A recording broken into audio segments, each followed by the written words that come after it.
কেন্দ্রীয় ভূকম্পন কেন্দ্র জানিয়েছে, সোমবার রাত 12:15 নাগাদ দিল্লিতে কম্পন টের পাওয়া যায়। চীনের শিনজিয়াং প্রদেশে 7.2 মাত্রার ভূমিকম্পের ফলে কম্পন টের পাওয়া গিয়েছে দিল্লিতেও। ফের ভূমিকম্পে কেঁপে উঠল উত্তর ভারত। সোমবার রাতে কম্পন অনুভূত হয়েছে রাজধানী দিল্লিতে।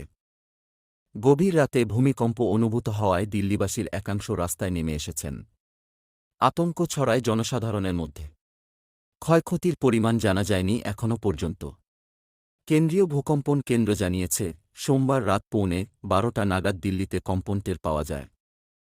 চীনের শিনজিয়াং প্রদেশে 7.2 মাত্রার ভূমিকম্পের ফলে কম্পন টের পাওয়া গিয়েছে দিল্লিতেও।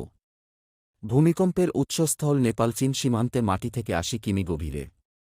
তীব্র কম্পনের ফলে চীনে ক্ষয়ক্ষতি বা প্রাণহানির খবর পাওয়া যায়নি এখনও পর্যন্ত।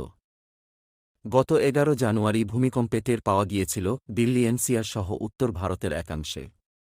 সেবার আফগানিস্তানে 6.2 মাত্রার ভূমিকম্পের ফলে দিল্লিতে কম্পন অনুভূত হয়েছিল। 1 জানুয়ারি ভয়ানক ভূমিকম্পে কেঁপে ওঠে জাপানের নোটো উপদ্বীপ অঞ্চল। রিক্টার স্কেলে কম্পনের তীব্রতা ছিল 7.5। 212 জন প্রাণ হারান সেই বিপর্যয়ে। ঘরছাড়া হয়েছেন 26,000-এর বেশি মানুষ। যদি ভিডিওটি ভালো লেগে থাকে তাহলে চ্যানেলটিকে লাইক, শেয়ার, সাবস্ক্রাইব করে পাশে থাকবেন এই রকম ভিডিও পেতে।